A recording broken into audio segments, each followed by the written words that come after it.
रामकृष्ण हरी मंडळी, आपल्या या भक्तिमय वातावरणात मराठी भक्ती या यूट्यूब चॅनेलमध्ये आपले मनापासून स्वागत आहे. श्रोतो नमस्कार. श्री गुरुदेव दत्त.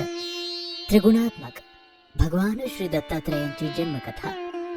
परमपवित्र माता अनुसूयेला त्रिदेवांनी आशीर्वाद दिले आणि त्यानंतर भगवान शंकरांची वचनपूर्ती होऊन दुर्वास ऋषींचा जन्म झाला. आता वेळ होती रमा माधवाच्या वचनाची, म्हणजेच साक्षात श्री भगवान दत्तात्रयांच्या जन्माची. साक्षात वैकुंठ रमण रमापती जन्म घेणार, म्हणजे साऱ्या जगताचा उद्धार होणार, समस्त व्यथा भवतापांचा निराश होणार, जन्म मरणाची फरफट संपणार, आधिव्याधींची कटकट मिटणार आणि सकल कामनांची परिपूर्ती होणार. जो जे वांछेल ते त्याला लाभणार, आरोग्याचं साम्राज्य होणार, सर्वत्र सुखाचं साम्राज्य पसरणार होतं. ब्रह्मवृंदांच्या वेदचर्येत निमग्न असलेल्या आणि आपल्या लाडक्या दुर्वासाच्या कोवड्या वेदपठनाने सुखावत असणाऱ्या अत्रि मुनींना परमेश्वरी इच्छेने समागमाची तीव्र इच्छा निर्माण झाली आणि साक्षात श्री विष्णूंच्या तेजाचा अंश अनसूयेच्या गर्भकोशात दिसामासानं वाढू लागला. पुन्हा खूप दिवसांनी अनसूया गर्भवती झाल्याचे कळताच सर्वांना आनंद झाला. पर्णकुटीतला आणि त्या बाहेरचा सारा आसमंत त्या वार्तेने बहरला, मोहरला. आसपासची वृक्षराजी, तरुलता त्या स्वर्गातल्या कल्पद्रुपाप्रमाणे फुलल्या, फळाफुलांनी लहडल्या. त्यांचा सुगंध आसमंत व्यापून उरला. कोकिळ, भारद्वाज, शुकादी पक्षीगण मंजूळ स्वरात मधुर गान करू लागले. तळी कमळांनी फुलली, भुंग्यांचा गुंजारावही सुरू झाला. स्वर्गातल्या नंदनवनानंच अत्रि ऋषींच्या आश्रमात मुक्काम केला.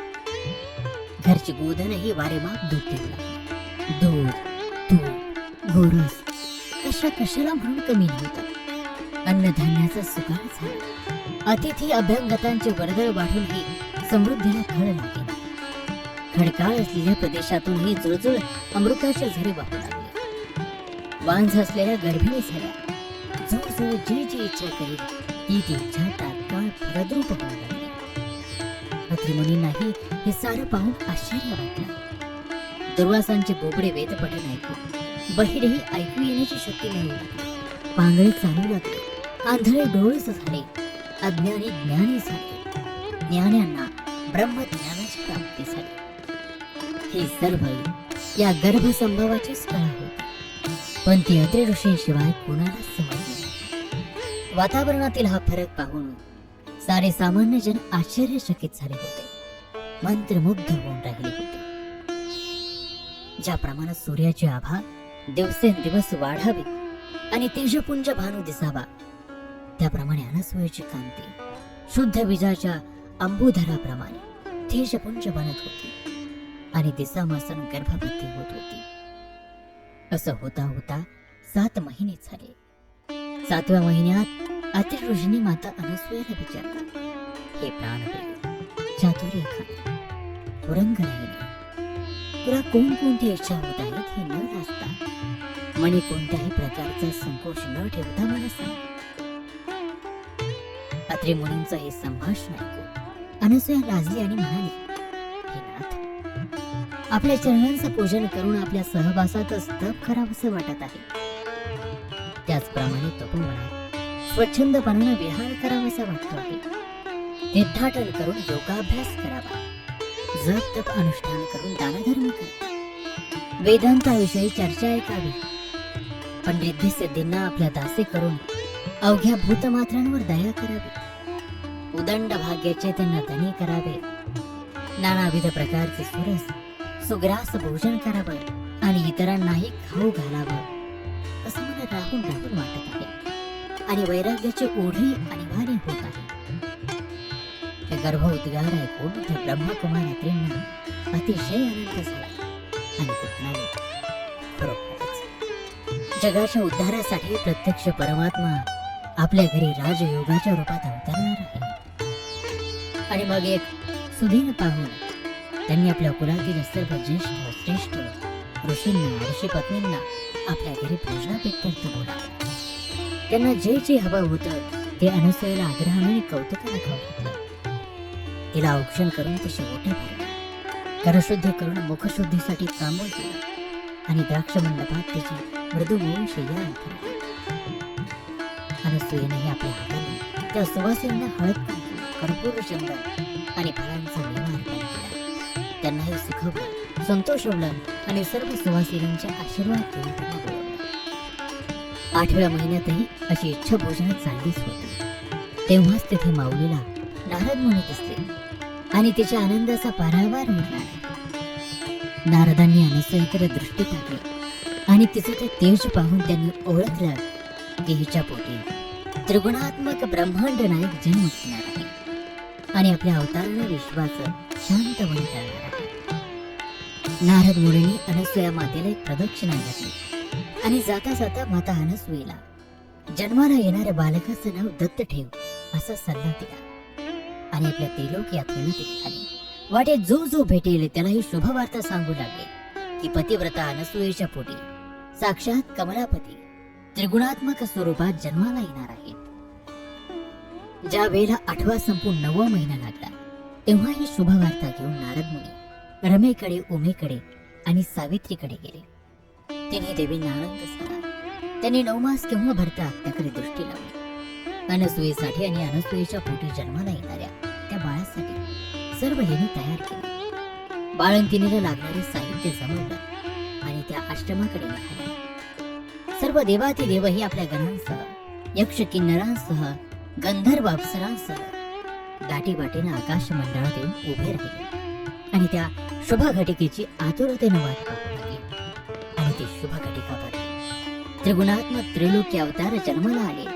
ती तिथी होती शुक्ल पक्ष, इंदू मास, रोहिणी नक्षत्र, चतुर्दश पौर्णिमा, मार्गशीर्ष महिना आणि हेमंत ऋतू होता. अशा त्या अमृत वेळेला ते चैतन्य तत्व प्रगटलं.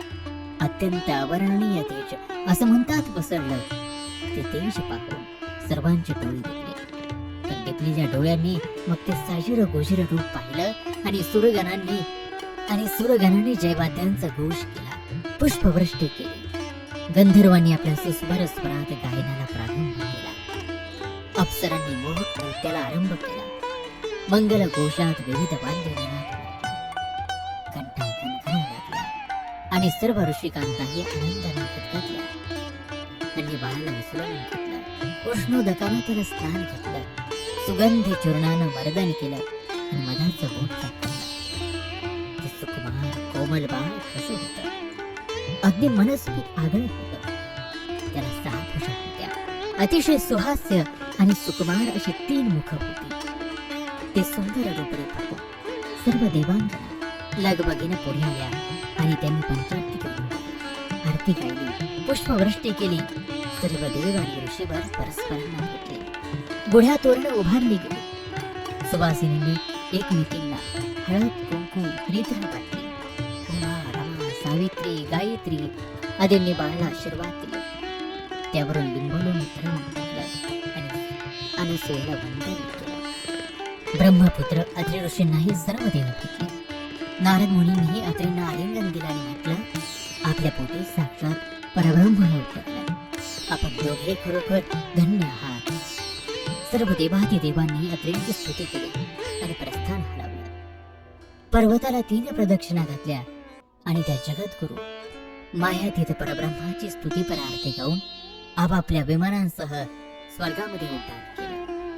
तेजपुंज भास्कराच्या उदयानं ज्याप्रमाणे काळ्या कुट्ट यामिनीचा नाश व्हावा आणि अंधकार विरून झळझळीत प्रकाश पसरावा, एखादं रामबाण रसायन सापडून शरीरातील ठाण मांडून बसलेल्या रोगांचा नाश व्हावा, किंवा समर्थ पंचाक्षरी मंत्राचा उच्चार करताच पिशाचांचा नाश व्हावा, त्याप्रमाणे ही त्रिगुणात्मक मूर्ती प्रगटताच भूतलावरील दुःख शोकांचा विनाश झाला. आनंदाने संतोष करत ते झाले. असा हा पूर्णानंदाचा गंध सिंहांचल पर्वतावर दिसावासानं वाढत होता. रिद्धी सध्य आपण पाणी भरत होत्या. ऋषीगण येऊन मंत्रपाठ म्हणून जात होते. कामिनी पाळणे गात होत्या. रात्रीला पुन्हा वेदघोष दुमदुमत होता. अशा रीतीने 5वीची पूजा पार पडली. 10 दिवस सुवेराचे संपले.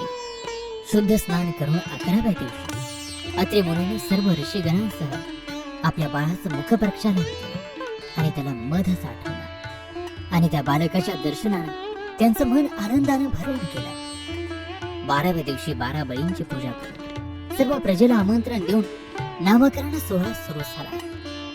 सहस्र ब्राह्मणांची षोडशोपचारे पूजा करून त्यांना गंधाक्षता वाहून आसन देऊन त्यांचा सत्कार केला. त्यांना सुवासिक फुलांच्या माला अर्पण केल्या, धूपदीप अर्पण केले आणि संकल्प सोडून पंचपक्वानांचं भोजन त्यांना दिलं. तृप्त होईस्तवर ब्रह्मरुद्ध केले, संतोष पावले आणि दुवा देत अशीच भरभराट सुख समृद्धी नांदो असा आशीर्वाद देत ते तृप्त होऊन गेले.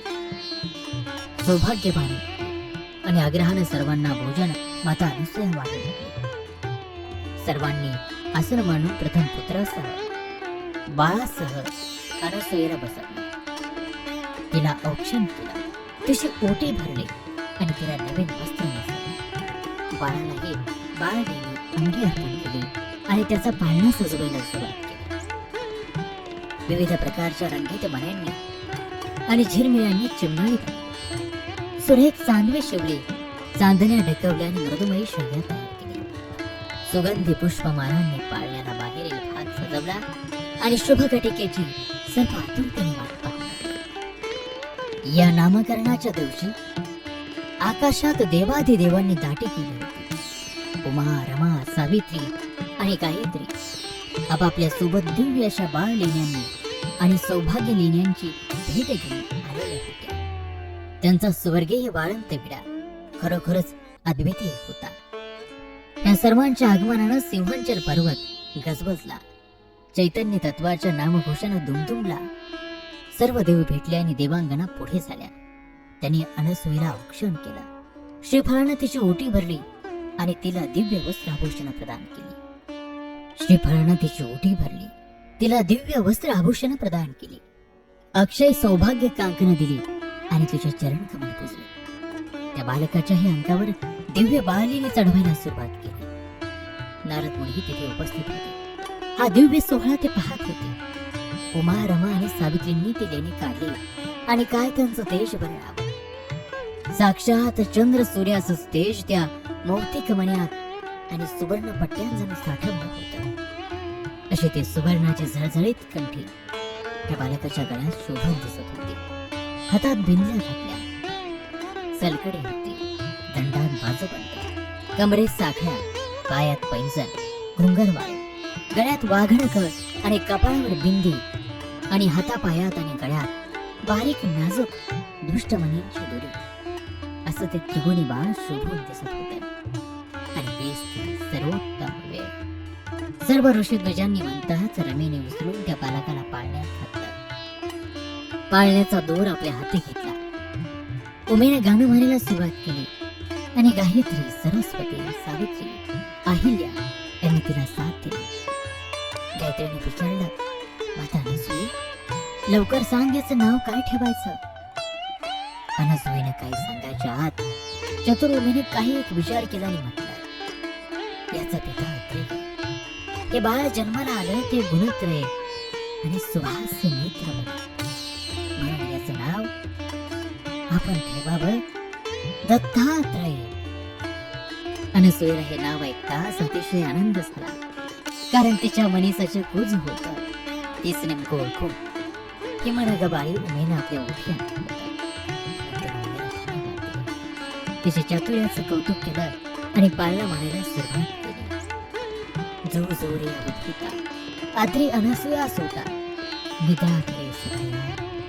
हे सृष्टी उद्भवत्या त्रिगुण रूपा, अविनाशी रूपात प्रगल्भास. मनोहर मानस रंगा, आता गाढ निद्रा केली. असं म्हणून उमेने पाळणा संपवला आणि त्रिगुणी बालकाचं नाव दत्तात्रय ठेवलं. त्यानंतर मग सर्वांनी सुंठवडा घेऊन, घोगऱ्या खाऊन आणि साखर खिरापती घेऊन आनंद व्यक्त केला. आणि श्रुतू याच बरोबर श्री नारद पुराण संमत ही श्री दत्त जन्म कथा या ठिकाणी समाप्त होत आहे.